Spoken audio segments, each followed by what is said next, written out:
Hello students, if you like my videos then please like, share and subscribe your own channel Dhaval Shah maths. आज हम देखेंगे class 12 की एक बहुत इंटरेस्टिंग टॉपिक वेक्टर, जिसकी एक्सरसाइज नंबर 10.4।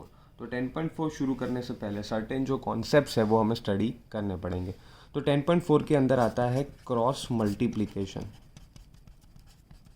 जो कि आगे की एक्सरसाइज में हमने डॉट मल्टीप्लिकेशन देखा था। अगर आपने वो वीडियो नहीं देखा तो आप प्ले लिस्ट में जाके वो देख सकते हो। तो अगर हमारे पास दो वेक्टर है, सपोज ए बार है x1i y1j z1k, जबकि बी बार है हमारे पास x2i plus y2j plus z3k।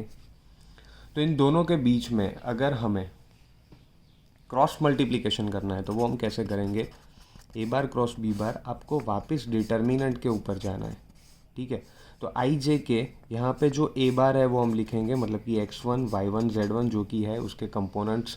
उसके बाद हम लिखेंगे x2 y2 एंड z2, यहाँ पे हम z2 ले लेते हैं, ठीक है। तो इसको यूज़ करके हमें अभी आगे करना है। हम कैसे करेंगे, जो कि हमें पता है। आई को एज इट इज़ रखोगे तो आपको क्या करना था, डिटर्मिनेंट में इसका मल्टीप्लिकेशन माइनस इसका मल्टीप्लिकेशन। तो यहाँ पे मैं ले लूँगा y1 z2 minus y2 z1 minus जे, क्योंकि वो बीच में है फर्स्ट रो में, तो यहाँ पे माइनस जे हो जाएगा। इतना पोर्शन हम भूल जाएंगे। तो x1 z2 x2 z1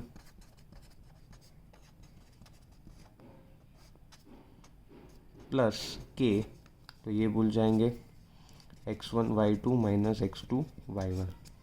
तो इस तरह आप किसी भी दो वेक्टर का क्रॉस मल्टीप्लिकेशन कर सकते हो।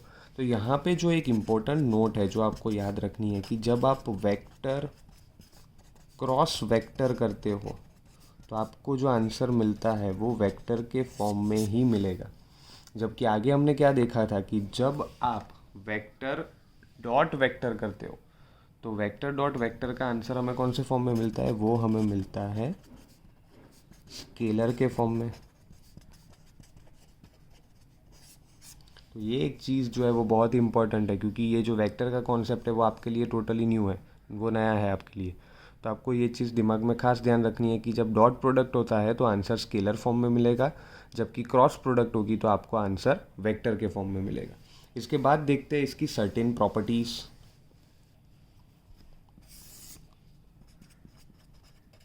जो कि है क्रॉस प्रोडक्ट की प्रॉपर्टी। अगर हमारे पास ए बार क्रॉस बी बार है और अगर आपको इसको इंटरचेंज कर देना है तो वो हो जाएगा B bar cross A bar, but यहाँ पे आगे माइनस आ जाएगा। अभी वो क्यों हुआ, तो हमारे पास आई जे और के था, यहाँ पे x1 y1 और z1 x2 y2 और z2। अगर इसको मैंने चेंज करना है, मतलब कि यहाँ पे जो ए था यहाँ पे बी बार था, इन दोनों को अगर मैं चेंज कर रहा हूँ तो वो पॉसिबिलिटी तो है दैट आई जे और के x2 y2 z2 x1 y1 z1। But इस पे अगर आपको याद हो तो जब डिटर्मिनेंट हम सॉल्व करते हैं और रो को आप इंटरचेंज करते हो तो यहाँ पे माइनस की साइन आ जाती है। आप रो को तभी इंटरचेंज कर सकते हो जब माइनस की साइन को आप इंट्रोड्यूस करो। तो ये यहाँ पे इसका प्रूफ हो गया। हालांकि ये आपको याद नहीं रखना है, आपको तो सिर्फ ये प्रॉपर्टी ही याद रखनी होती है कि जब आप इसको इंटरचेंज करते हो तो माइनस साइन आ जाती है। आगे देखते हैं अभी एंगल की फॉर्मूला। तो डॉट प्रोडक्ट में जो फॉर्मूला होती थी वो कॉस के बेसिस पे होती थी, यहाँ पे होगी साइन के बेसिस पे। So sine theta equals to A bar cross B bar modulus में upon mod A bar mod B bar, मतलब दोनों का मैग्नीट्यूड। तो ये हो गई आपकी बच्चों एंगल की फॉर्मूला जो आपको याद रखनी है। अब इसके ऊपर से अगर हम बात करें तो अगर यहाँ पे आपके दो वेक्टर है वो एक दूसरे के पैरेलल है तो यहाँ पे क्या हो जाएगा, थीटा इक्वल्स टू ज़ीरो हो जाएगा। तो ये हो जाएगा sine zero equal to A bar cross B bar upon mod A bar mod B bar. तो साइन ज़ीरो की वैल्यू हमें पता है वो ज़ीरो हो जाती है। तो A bar cross B bar upon mod A bar mod B bar, ये पूरी टर्म उठा के हम यहाँ पे ले जाएंगे तो क्रॉस मल्टीप्लिकेशन से क्या हो जाएगा, ज़ीरो हो जाएगा। तो वो हमारे लिए हो जाएगा that A bar cross B bar equal to zero. तो ये एक प्रॉपर्टी है, ये भी आपको याद रखनी पड़ेगी। जब आपके दो वेक्टर पैरेलल है तो दोनों की जो क्रॉस प्रोडक्ट होती है वो ज़ीरो हो जाती है, ये आपको याद रखनी है। जबकि डॉट प्रोडक्ट में क्या होता था, परपेंडिकुलर के दौरान होता था, यहाँ पे वो पैरेलल के दौरान होता है। इसके बाद जो फॉर्मूलाज हमारे काम में आती है कई सारी, जैसे कि एरिया ऑफ पैरेललोग्राम, इसका सिंबल है ये, वो होगी formula magnitude of A bar cross B bar. उसके बाद अगर हम बात करें एरिया ऑफ ट्राइंगल, तो वो हो जाएगी 1/2, मतलब कि हाफ बेस इंटू हाइट, मतलब ए बार क्रॉस बी बार का मैग्नीट्यूड। एक और रिजल्ट जो आपको ध्यान रखना है जो है, अगर ए बार क्रॉस ए बार हो गया तो वो आंसर 0 बार आ जाएगा। वो अभी क्यों आएगा, तो आप बच्चों ध्यान से सोचिए। आई जे और के था, x1 y1 z1, नीचे भी अगर मैं x1 y1 z1 ले लूँ तो यहाँ पे this both row are same, मतलब कि कॉमन हो जाता है। तो डिटर्मिनेंट में क्या होता है कि जब दो रोज कॉमन हो जाती है तो उस दौरान जो आपका आंसर होता है वो 0 हो जाता है। तो यही हमने यहाँ पे किया कि जब ए बार क्रॉस ए बार, मतलब कि अगर दो वेक्टर सेम है तो उन दोनों की जो क्रॉस प्रोडक्ट होती है वो 0 हो जाती है। तो ये चीज़ आपको एक खास ध्यान में रखनी है। आइए तो अब शुरू करते हैं स्टूडेंट्स एक्सरसाइज 10.4। फर्स्ट क्वेश्चन है, find magnitude of A bar cross B bar if A bar is this and B bar is this. आपको ये फाइंड करना है। तो सबसे पहले हम इसका पाथ जनरेट कर देते हैं। हम क्या करने वाले हैं, ए बार और बी बार आपको यहाँ पे दिया गया है, तो मैं क्या करूँगा, इसके ऊपर से फाइंड करता हूँ ए बार क्रॉस बी बार। इसका जो आंसर है ऑब्वियस है, वेक्टर क्रॉस वेक्टर है तो वेक्टर ही मिलेगा, ठीक है। तो एक नया वेक्टर आपको मिलेगा। फिर ये जो वेक्टर है उसका हम मैग्नीट्यूड निकाल लेंगे, जो कि हमने सीखा था 10.2 के अंदर। अगर आपने वो वीडियो नहीं देखा तो आप प्लेलिस्ट में जाके देख सकते हो। तो मैग्नीट्यूड आपको वहाँ पे हमने सिखाया कि फाइंड कैसे करते हैं। तो यहाँ पे भी हम उसी तरह मैग्नीट्यूड फाइंड कर लेंगे और आपको फाइनल आंसर मिल जाएगा। तो लेट्स स्टार्ट इट। ए बार और बी बार यहाँ पे हमने दे दिया है। आई जे के ऊपर से मैंने वो वैल्यूज़ रख दी, जो कि 1 यहाँ पे है, 7 जो कि है -7 और +7, यहाँ पे 3 -2 और 2 वो यहाँ पे मैंने रख दी। अब यहाँ पे मैंने सिंपली इसको डिटर्मिनेंट के फॉर्म में यूज़ किया है, दैट आई -7 × 2 -14, -7 × 2 -14, बट ये माइनस माइनस प्लस हो गया, बीच में जे है तो -j, 1 × 2 2, 3 × 7 21, तो -21 प्लस के -2 + 21। इसको मैंने सॉल्व किया तो मुझे आंसर मिला, ये यहाँ पे -14 + 14 0 हो गया। तो ये वाली पूरी टर्म चली गई, आई वाली। तो मेरे पास बाकी रहा 19j + 19k। अब हम क्या करेंगे, उसका मैग्नीट्यूड निकाल रहे हैं। तो मैग्नीट्यूड हम कैसे निकालते थे, तो √19 का स्क्वायर + 19 का स्क्वायर, जो कि आप कैलकुलेटर अगर यूज़ कर रहे हो तो उससे भी निकाल सकते हो। अदरवाइज़ हाँ, यहाँ पे हमने यूज़ किया है दैट 19 का स्क्वायर + 19 का स्क्वायर, तो उसको हमने ले लिया 219 का स्क्वायर, मतलब कि x² + x² हो तो हम क्या लेते हैं 2x²। यही हमने यहाँ पे यूज़ किया है। तो 219 का स्क्वायर, अब यहाँ पे क्या होगा, स्क्वायर रूट हमने ले लिया तो 2 का √2, 19 स्क्वायर है वो स्क्वायर रूट लिया तो वो हो गया 19। तो this is your final answer. आगे देखते हैं question number 2। Find a unit vector perpendicular to each of the vector A bar + B bar and A bar - B bar where A bar equal to this and B bar equal to this. आपको यहाँ पे ये दिया है। तो सबसे पहले हम क्या करेंगे कि ए बार + बी बार और ए बार - बी बार निकाल लेते हैं, जो कि सिंपल एडिशन एंड सब्ट्रैक्शन है। तो ए बार + बी बार मैंने किया तो वो क्या होगा, 3 + 1 4i, 2 + 2 4j, यहाँ पे 2 - 2 तो वो 0k हो गया। अगर वो मैं नहीं लिखूँ तो भी चलता है। उसके बाद मैंने लिया ए बार - बी बार, जो कि मिला मुझे 2i + 4k। अब मुझे क्या करना है, इन दोनों की क्रॉस प्रोडक्ट लेनी है। तो वो मैंने ले ली क्रॉस प्रोडक्ट आई जे के। यहाँ पे 4 4, अभी यहाँ पे k का कंपोनेंट नहीं है तो हम 0k लिख सकते हैं, तो 4 4 0 हो गया। 2i, j का कंपोनेंट नहीं है तो 2 0 4। अब अगेन हमने कैसे किया कि जैसे भी हमने आगे किया उसी तरह की यहाँ भी हम डिटर्मिनेंट को सॉल्व करते हैं। तो i को हम एज इट इज़ रखेंगे, तो 4 × 4 16 - 0 16, बीच में j है -j, इसको हम भूल जाएंगे तो 4 4 = 16 -0 प्लस k, इसको भूल जाओ, 4 × 0 0, 4 2 = 8, तो -8, क्योंकि 0 - 8 -8 होता है। तो यहाँ पे आपको ये वेक्टर मिल गया, that is 16i - 16j -8k। अब इसका मैग्नीट्यूड हमने निकाला तो वो हमें मिला 16 का स्क्वायर + -16 का स्क्वायर + -8 का स्क्वायर, जो कि हमें मिला √576। तो उसका मैग्नीट्यूड हमें मिल गया 24। तो अब हमें क्या करना है कि जो वेक्टर हमें मिला है ये वाला, उसका हम क्या निकालेंगे, यूनिट वेक्टर, क्योंकि वो आपको क्वेश्चन में कहा गया है। तो यही मैंने यहाँ पे फॉलो किया, दैट यूनिट वेक्टर इज, हमें पता है कि हमारे पास यूनिट वेक्टर की फॉर्मूला क्या रहती थी, that R bar equal to R bar upon mod R bar. Unit vector की बात हो रही है, तो जो वेक्टर है उसको डिवाइड करेंगे उसके मैग्नीट्यूड से। तो यही हमने यूज़ किया कि ये जो वेक्टर आपको मिला था यहाँ पे, ठीक है स्टूडेंट्स, उसको हमने यहाँ पे ले लिया और डिवाइडेड बाय उसका मैग्नीट्यूड, जो कि हमने 24 नीचे निकाला ही है, तो उसको हमने यहाँ से डिवाइड कर दिया। अब इसको सेपरेटली डिवाइड किया, 16/24 i minus 16/24 j minus 8/24 k। इसका हमने कट किया तो हमें मिला 2/3 i minus 2/3 j minus 1/3 k। तो स्टूडेंट्स ये हो गया आपका फाइनल आंसर। आगे देखते हैं क्वेश्चन नंबर 3, जो कि है if a unit vector A bar makes an angle π/3 with i, π/4 with j and an acute angle theta with k, then find theta and hence component of A बार।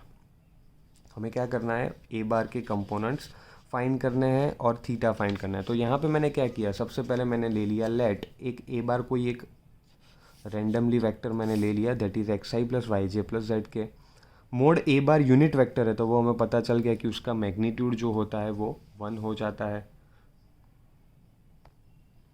तो students अब हम क्या करेंगे, यहाँ पे जो आपको एंगल दिया है π/3, तो अगर हम याद करें डायरेक्शन कोसाइन, तो हमारे पास था कि जो आई के साथ होता है उसको हम एल लेते हैं, एल कहे, या फिर हम उसको क्या कहते थे, कॉस अल्फ़ा कहते थे। जे के साथ हो उसको हम एम कहते हैं, या फिर कॉस बीटा भी कह सकते हैं। जबकि के साथ हो उसको हम एन या फिर कॉस गामा कह सकते हैं। तो हमें इन तीनों का ही यहाँ यूज़ करना है, तो वो हम यहाँ पे यूज़ कर लेते हैं। तो L equal to x upon mod A bar, M equal to y upon A bar, N equal to z upon mod A bar. ठीक है, तो L की वैल्यू हमें दी गई है π/3, π/4 M की वैल्यू थी, M की वैल्यू π/4 है, जबकि N की वैल्यू आपको थीटा दी गई थी। तो हमने वही यहाँ पे यूज़ किया है। आपको एक चीज़ का डाउट आया होगा, सर यहाँ पे ये मोड ए बार कैसे, तो L का जो आंसर रहता था वो रहता था x अपॉन पूरा वेक्टर, मतलब कि x² plus y² plus z²। But यहाँ पे इसकी जगह पे जो बात हो रही है वो वेक्टर ए बार की हो रही है, इसीलिए हमने यहाँ पे सिंगल ए बार लिया। क्यों लिया, क्योंकि हमें ऑलरेडी क्वेश्चन में दिया गया है कि वो यूनिट वेक्टर है, तो इसकी वैल्यू जो 1 है वो ऑलरेडी हमें क्वेश्चन में गिवन में दिया हुआ है। ठीक है, तो यही हमने यहाँ पे यूज़ किया, cos π/3 equal to x upon 1। तो इसकी वैल्यू रखने के बाद हमें x मिला 1/2, π/4 रखने के बाद मिला y इक्वल टू 1/√2 और cos theta equal to z। तो अब हमने यहाँ पे किया that x² plus y² plus z² equals to 1, वो यहाँ पे हमने कर लिया। तो x² प्लस y², जो x और y की वैल्यू जो हमारे पास थी वो उठा के हमने यहाँ पे रख दी। तो that is 3/4 plus cos² theta equals to 1। तो cos² theta equal to 1 minus 3/4, तो cos थीटा इक्वल टू 1/√2। तो थीटा की वैल्यू आपको मिल गई π/3। तो इसी तरह हमारे जो कंपोनेंट्स है वो हमें यहाँ पे मिल गए। कंपोनेंट्स आपको कैसे मिले, तो ये x कंपोनेंट 1/2, y कंपोनेंट 1/√2 और z कंपोनेंट जो कि लास्ट में आपको यहाँ पे मिला दैट इज़ 1/2। तो वो सारे कंपोनेंट्स हमने यहाँ पे लिख दिए, which is your final answer. एक चीज़ जिसका यहाँ पे आपको डाउट हुआ होगा कि सर ये वाली टर्म कैसे आई, तो हमने जो ए बार वेक्टर लिया था वो लिया है xi plus Y J plus Z के, वो हमने लेट अजम्पशन लिया था, क्योंकि यहाँ पे आप स्टार्टिंग में देख सकते हो। ठीक है, अब इसका अगर हम स्क्वायर कर दें तो वो क्या हो जाएगा, जो मोड ए बार है वो तो यूनिट वेक्टर ऑलरेडी हमें कहा गया है, तो इसका जो मैग्नीट्यूड हम निकाले तो वो हो जाता है x² plus y² plus z², ये इसका मैग्नीट्यूड हो जाएगा। अब ये यूनिट वेक्टर है तो ये 1 हो गया, तो यहाँ पे तो यही होगा x² plus y² plus z²। अब दोनों साइड हम स्क्वायर कर दे तो वो क्या हो गया, 1 equal to x² plus y² plus z²। तो ये हो गया इसका कंसेप्ट, जो कि आपको दिखाना नहीं है, बस ये समझाने के लिए है कि ये हमने डायरेक्टली क्यों लिया। तो ये इसका यहाँ पे हमने आंसर दे दिया। आगे देखते हैं question number 4, show that this equal to 2 A bar cross B bar. बहुत सिंपल है, सबसे पहले ये LHS हम ले लेंगे, ये वाली जो LHS है वो यहाँ पे हमने ले ली। अब क्या करते हैं, तो ए बार माइनस बी बार जो है यहाँ पे, ये जो ए है उसको हम इन दोनों के साथ क्रॉस ले लेते हैं, मतलब कि A bar minus B bar cross A bar. अब यहाँ पे बीच में प्लस की साइन है तो वो यहाँ पे मैंने दिखा दी प्लस। अब ये जो बी बार है उसका इसके साथ ले लेते हैं क्रॉस प्रोडक्ट, तो A bar minus B bar cross B bar, जिसको हम कहते हैं distributive of vector. Distributive property हमने यहाँ पे यूज़ कर दी। अब यहाँ पे हम क्या करेंगे, ये जो ए बार है उसको इन दोनों के साथ क्रॉस ले लेते हैं, मतलब कि A bar cross A bar minus B bar cross A bar. यहाँ पे भी ले लेंगे तो A bar cross B bar minus B bar cross B bar यहाँ पे हो गया।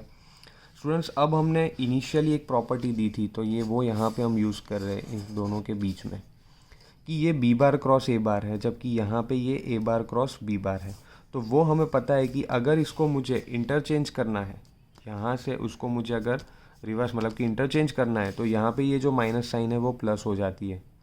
ठीक है, ये प्रॉपर्टी हमने इनिशियली ही सीखी थी कि जब आप उसको चेंज कर रहे हो, यहाँ पे हमने सीखा था, इसको आप चेंज कर रहे हो तो यहाँ पे माइनस साइन आ जाती है।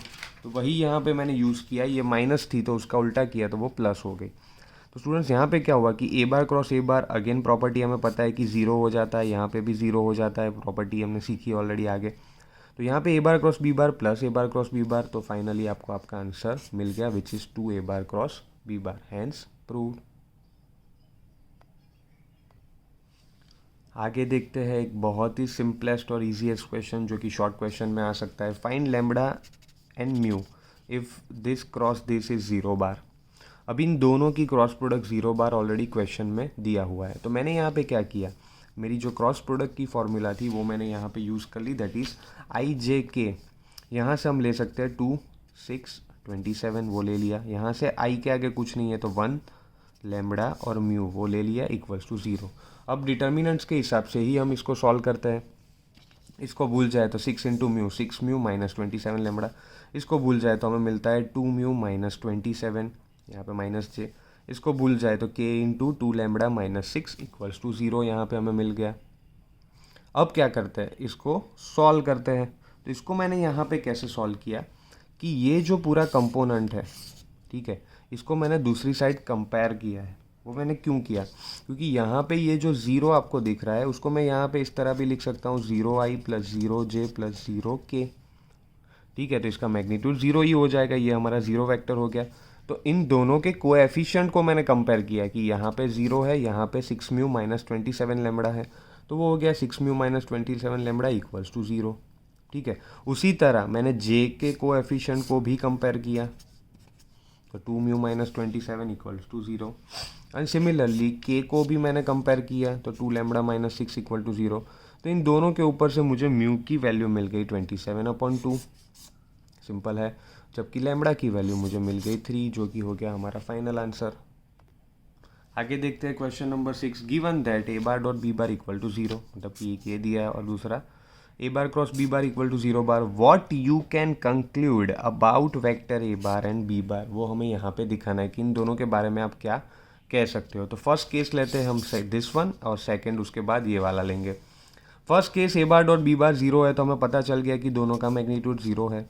तो if A bar and B bar are non zero vector then वो परपेंडिकुलर होंगे। तो वो उसके बारे में हमने बता दिया कि अगर ये 0 नहीं है तो वो दो परपेंडिकुलर हो गए। क्यों परपेंडिकुलर हो गए, क्योंकि उनकी डॉट प्रोडक्ट 0 है। उसके बाद सेकंड केस क्रॉस वाला हमने यहाँ पे लिया, तो again mode A bar 0 mode B बार 0। तो सिंपल है, जैसे कि हमारी पहले भी बात हुई है कि अगर डॉट प्रोडक्ट है तो परपेंडिकुलर पे 0 होता है, तो क्रॉस प्रोडक्ट है तो उसके अंदर पैरेलल पे 0 होगा। तो ए बार और बी बार यहाँ पे पैरेलल हो गए, तो मतलब आप क्रॉस प्रोडक्ट की बात करोगे तो वहाँ पे पैरेलल होगा, और डॉट प्रोडक्ट की बात करोगे तो वहाँ पे परपेंडिकुलर होगा। बट दोनों केस में एक चीज़ तय है कि वो नॉन ज़ीरो वेक्टर हो तो ही ये बात हो सकती है। आगे देखते हैं क्वेश्चन नंबर 7, जो कि इम्पॉर्टेंट भी है। Let vector A bar B bar and C bar given as this, then show that this equal to this. ये हमें मतलब दोनों सेम है वो प्रूव करना है। तो इसके अंदर हम करेंगे क्या, सबसे पहले LHS सॉल्व कर देते हैं। ठीक है। तो LHS के लिए मैंने क्या करना पड़े, सबसे पहले बी बार प्लस सी बार फाइंड कर लूँ। तो बी बार प्लस सी बार मुझे मिला B1 प्लस C1, जैसे कि B1 plus C1, B2 plus C2, B3 plus C3, तो वो यहाँ पे मुझे मिल गया। अब मैं क्या करूँगा, इसका जो क्रॉस प्रोडक्ट है वो ए बार के साथ ले लेता हूँ। तो A bar cross B bar plus C bar, Y जे के, ए बार की वैल्यू क्या है, A1 A2 A3, B bar plus सी बार है B1 plus C1, B2 plus C2, B3 plus C3। तो अगेन यहाँ पे अभी डिटर्मिनेंट पे बात आ जाती है। तो इसको हमने अगर ढक दिया तो हमें मिला A2 इंटू दिस, मतलब क्या होगा, A2 इंटू पूरा ब्रैकेट, यहाँ पे होगा A3 इंटू, तो ये हमने यहाँ पे दिखा दिया है, ठीक है। सॉरी, यहाँ पे हम इसको अगर ढक देते हैं तो इन दोनों का मल्टीप्लिकेशन माइनस इन दोनों का मतलब कि A3 into B2 plus C2। Similarly जे के लिए हमने इसको ढक दिया और क्रॉस मल्टीप्लिकेशन, और के लिए भी हमने मल्टीप्लिकेशन किया। तो हमें इस तरह का नेक्स्ट स्टेप हमारा मिल गया। वो दिखने में थोड़ा लंबा दिख रहा है बट बहुत ही सिंपल है, क्योंकि मैं जानता हूँ कि स्टूडेंट्स आप सबका डिटर्मिनेंट बहुत ही पक्का है, तो वो आपको डेफिनेटली आ ही जाएगा। तो आगे अब हम क्या करेंगे कि ये जो A2 है उसको अंदर मल्टीप्लाई कर देंगे, फिर इसको भी अंदर, इन सबको हम अंदर मल्टीप्लाई कर देंगे। तो वो सिंप्लीफाई करने के बाद हमें जो यहाँ पे मिला वो मिला that A2B3 A2C3 minus A3B2 A3C2, इसी तरह J मिला, K मिल गया हमें यहाँ पे। तो ये जो पूरा लंबा सा हमें मिला, ये हो गया हमारा रिजल्ट नंबर 1। अब हम क्या करेंगे, इसको हम आगे सॉल्व करेंगे। वो कैसे करेंगे कि जो LHS हो, मतलब कि RHS, LHS तो हो गई हमारी, अब RHS को सॉल्व करते हैं इन दोनों को, मतलब कि A bar cross B bar plus A bar cross सी बार। तो अभी हम यहाँ पे वही करेंगे। सबसे पहले मैंने क्या किया, अगेन ए बार क्रॉस बी बार आई जे के A1 A2 A3 B1 B2 B3, determinant को सॉल्व किया तो मुझे ये आंसर मिला। तो ये मेरा फर्स्ट पोर्शन हो गया। अब मैंने सिमिलरली ए बार क्रॉस सी बार फाइंड किया आई जे के A1 A2 A3 C1 C2 C3, उसको सॉल्व किया तो मुझे ये आंसर मिला।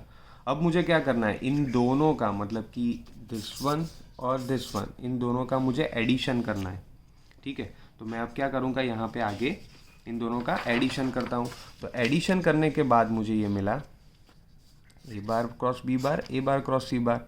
एडिशन में हम क्या करते थे बच्चों कि ये जो आई का ब्रैकेट होता है उसको एडिशन करेंगे हम नेक्स्ट वाले आई के साथ, जे का जो है उसका जे के साथ, और के का है उसको हम के के साथ करेंगे। तो ये सॉल्व करने के बाद हमें ये पूरा लंबा ब्रैकेट मिला, और रिजल्ट नंबर 1 और 2 के ऊपर से आप यहाँ पे देख सकते हो, ये हो गया आपका रिजल्ट नंबर 1 जो कि आपने ऊपर सॉल्व किया था, नीचे आपको मिला रिजल्ट नंबर 2, वो दोनों इक्वल है। So we can conclude that LHS equal to RHS। आगे देखते हैं क्वेश्चन नंबर 8 जो कि है if either A bar equal to this B bar equal to 0 bar then A bar cross B bar equal to 0 bar is the converse true, मतलब कि अगर उसका उल्टा करे तो वो पॉसिबल होगा। तो लेट हमने ए बार एक वेक्टर लिया आई प्लस जे प्लस के, इसको लिया 2i plus 2j plus 2k, ठीक है। अब इसको मुझे सॉल्व करना है, तो वो मैं सॉल्व करूँगा। पहले ए बार क्रॉस बी बार, तो आई जे के 1 1 1 2 2 2, ठीक है। अब मुझे पता है कि अगर ए बार क्रॉस बी बार मैं ये 2 को कॉमन निकाल लूँ तो अंदर 1 1 1 हो जाएगा, ये दो रोज सेम हो जाएगी तो वो 0 बार हो जाएगा, वो तो हमने सॉल्व कर दिया, ठीक है स्टूडेंट्स। तो ये आपने मतलब इसको ढक के 1 इंटू 2 माइनस 2, ये हो गया, जे को ढकोगे तो 2 माइनस 2, के बाद भी हमें यही मिलता है, ठीक है। तो वो 0 बार तो हमें मिल गया। अब मैंने यहाँ पे क्या करना है कि ये जो ए बार हमें 0 दिखाना है वो हम यहाँ पे सॉल्व करेंगे, क्योंकि क्वेश्चन में क्या दिया है कि अगर ये 0 है, जो कि हमने प्रूव कर दिया यहाँ पे आप देख सकते हो, हमने जो एग्जाम्पल लिए उसमें ये तो 0 प्रूव हो गया बच्चों, मतलब ये तो सॉल्व हो गया। अब मुझे ये दिखाना है कि अगर सेपरेटली मैंने ए बार को सॉल्व किया तो क्या वो 0 बार है, या फिर बी बार को मैं सॉल्व करूँ तो क्या वो 0 बार होगा। अगर वो हो गया तो आंसर जस्टिफाई हो जाएगा, मतलब कि ये यहाँ पे ट्रू हो, ये कॉन्वर्स है वो भी ट्रू हो जाएगा। बट अब हमें वो दिखाना है। तो ए बार और बी बार का मैग्नीट्यूड मैंने यहाँ पे निकाला, तो ए बार का मैग्नीट्यूड हुआ 1 square 1 square 1 square root 3 which is not equal to 0। B bar में भी रूट 12 मिला, not equal to 0। Hence the converse of given statements need not to be true. अगर ये 0 हो जाता तो वो ट्रू हो जाता, बट यहाँ पे ये 0 नहीं हो रहा है, मतलब अगर आप इन दोनों को ज़ीरो ला दोगे तो ये ज़ीरो नहीं होगा, उसकी क्रॉस प्रोडक्ट ज़ीरो नहीं होगी, और अगर ये ज़ीरो हो गया तो ये दोनों ज़ीरो नहीं हो गए, तो मतलब वो नॉट ट्रू यहाँ पे हो गया।